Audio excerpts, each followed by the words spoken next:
baik, paling imut dan paling gemoy seluruh dunia. Di sini saya akan mengajarkan kalian tentang bab 2 kita pada pagi hari ini, itu adalah perkembangan iptek pada era globalisasi dan dampaknya bagi kehidupan masa kini dan sekarang. Sebelum saya menjabarkan isinya, saya akan menjelaskan kata kunci dari judul kita pada pagi hari ini. Yang pertama adalah perkembangan. Perkembangan itu sendiri yaitu adalah proses perubahan-perubahan menuju ke arah yang lebih baik lagi. Yang kedua, iptek. Kalau iptek itu adalah informasi, ilmu pengetahuan tentang teknologi yang dibawa oleh manusia untuk mempermudah aktivitas mereka sendiri. Yang ketiga, globalisasi.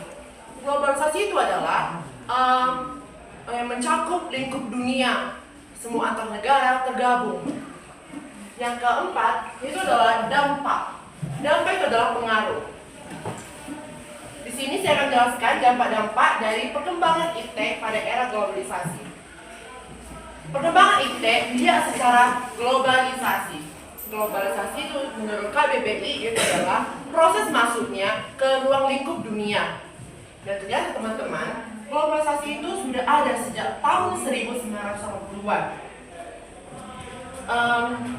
Yang dicontoh oleh IMF, globalisasi itu berasal dari inovasi manusia.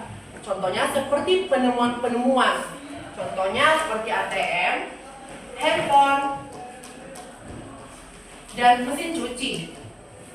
Contohnya itu seperti ATM tadi teman-teman. Kalau ATM sekarang itu dapat mempermudah manusia. Contohnya seperti ingin mengambil uang ataupun sekarang sudah lebih canggih, ekonomi digital namanya. Yang kedua adalah handphone. Handphone itu ditemukan oleh handphone seluler ditemukan oleh Martin Chopper.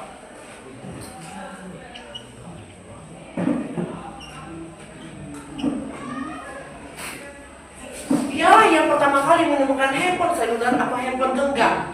Sebelumnya, waktu pada era-era sebelumnya, handphone itu atau dikenal dengan telepon yang mempunyai kabel, itu ditemukan oleh Alexander Graham Bell. Namun, pada era 1980-an, ditemukan lagi. Gabi, apa baru tadi bilang? Yang terakhir aja. Yang terakhir yang Indonesia apa? Sierdi. Maju ke depan. Samping Sierdi siapa namanya? Samping si Mugabe. Nah, yang pertama barusan dibilang si Erdi. Barusan aja yang terakhir aja. Ini kalau sebelum Martin Chopper menemukan handphone seluler yang dapat diakses oleh individu dan individu, dulu itu ada nama handphone telepon genggam yang ditemukan oleh Alexander Graham Bell. Tapi handphone itu bisa digunakan oleh seluruh masyarakat, oleh satu orang. Namun setelah Martin Chopper menemukan handphone seluler, sekarang kita sudah bisa menggunakan handphone sendiri. Selanjutnya mesin cuci. Kalau mesin cuci teman-teman, itu ditemukan pada era 50-an juga teman-teman. Terus pada sebelum era mesin cuci, dulu orang-orang tua zaman dulu itu menggunakan tangan ataupun brus. Seperti mereka itu membrus pakaian mereka di sungai ataupun di rumah sendiri. Kemudian di dalam IMF atau International Monetary Foundation ada namanya proses integrasi. Kalau proses integrasi itu adalah upaya menyatukan tanpa batas wilayah. Kalau di istilah sosiologi sih ada namanya itu integrasi dalam membangun harmoni sosial. Nah, di dalamnya proses itu adalah dalam bidang sosial. Integrasi itu mencakup ini, teman-teman, bidang politik, sosial, ekonomi. Kalau politik itu harus terbuka bagi seluruh masyarakat. Kalau politik dalam suatu negara itu tidak terbuka, otomatis sistem pemerintahan negara tersebut akan kacau sepertinya. Nah, karena kalau politik tidak boleh dirahasiakan teman-teman, pasti akan ada namanya korupsi kalau tidak terbuka. Kalau sosial teman-teman harus ada namanya penyatuan unsur-unsur SARA namanya, suku, agama, ras, atau golongan. Kalau tidak ada namanya SARA, otomatis masyarakat akan mengalami namanya intoleransi atau adanya toleransi antar masyarakat umat beragama ataupun umat suku-suku. Makanya di istilah sosiologi itu teman-teman, integrasi sangat penting untuk membangun harmoni.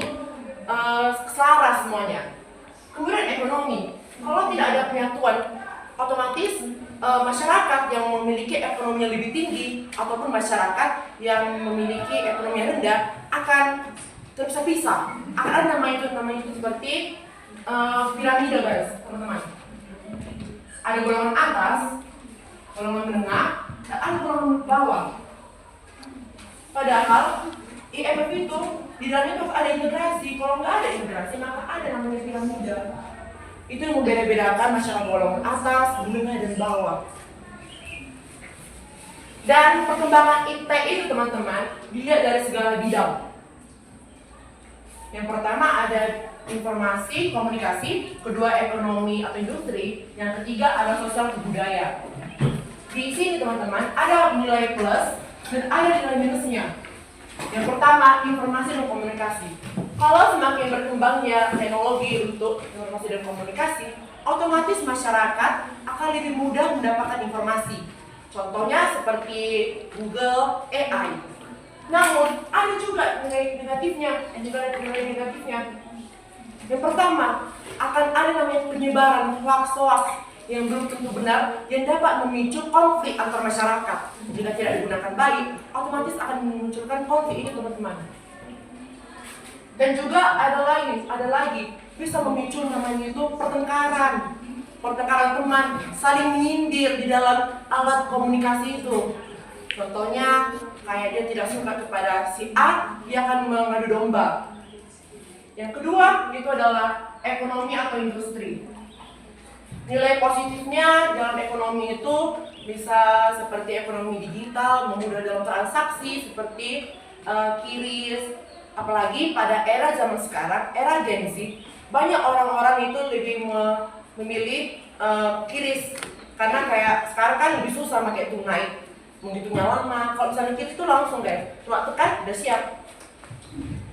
Industri, sebenarnya industri ini, guys, sudah ada sejak tahun abad 18. Namanya itu adalah revolusi industri.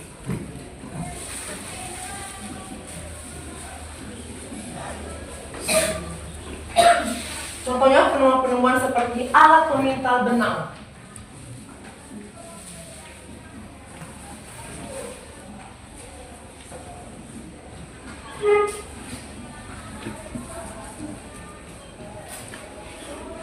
Alat pemintal benang. Ini tuh sudah dipelajari teman-teman di materi waktu kita kelas 11 sejarah peminatan juga. Itu diciptakan, ada yang tahu teman-teman siapa yang pencipta dari alat pemintal benang atau dikenal sebagai spinning jenny? Ada yang mengetahui siapakah penemu dari alat pemintal benang? Tidak tahu. Yaitu yang penemu itu adalah si James Hargreaves. Dialah yang menemukan alat pemintal benang pada revolusi industri pertama. Kemudian revolusi industri itu berkembang lagi sampailah ke iPad. Itu dampak positifnya kan, teman-teman. Kalau dampak negatif ekonomi dan industri itu seperti ini.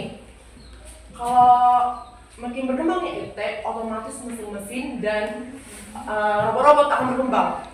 Maka pengangguran akan semakin meningkat atau kriminalitas semakin meningkat. Maka dari itu salah satu dampak negatif dari ekonomi atau industri tersebut.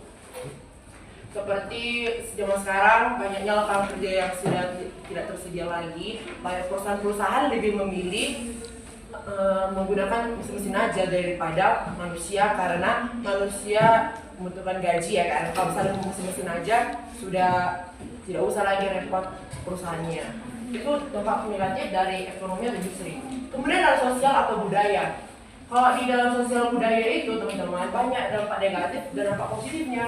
Kalau dampak positif, kita itu lebih mengenal budaya-budaya luar. Kita mengetahui, oh, negara Amerika ini budayanya seperti ini ya, bagus sekali, aku pengen menggunakan juga. Tapi dampak negatif yang ditimbulkan dari seperti itu, westernisasi, gaya kebarat-baratan, karena gengsi. Kemudian dampak sosialnya itu, dampak positifnya itu kita mudah berteman di sosial media, mendapatkan relasi yang baru, teman-teman online dari beberapa negara. Namun dampak negatifnya itu kita menjadi makhluk sosial yang individualis, yang lebih memihak pada diri sendiri kita. Seperti aku bisa kok di tempat teman-temanku, aku ada HP kan, daripada aku sama teman-teman aku, mending aku sama gadget aku. Jadi dampak negatif sosial budaya itu menjadi manusia lebih individualis dan dampak negatifnya itu westernisasi gaya kebarat-baratan yang tidak perlu ditiru. Sekian dari penjelasan yang saya jelaskan teman-teman. Jika ada kesalahan mohon dimaafkan karena saya bukan manusia yang sempurna. Yang sempurna itu adalah milik Tuhan. Terima kasih semuanya.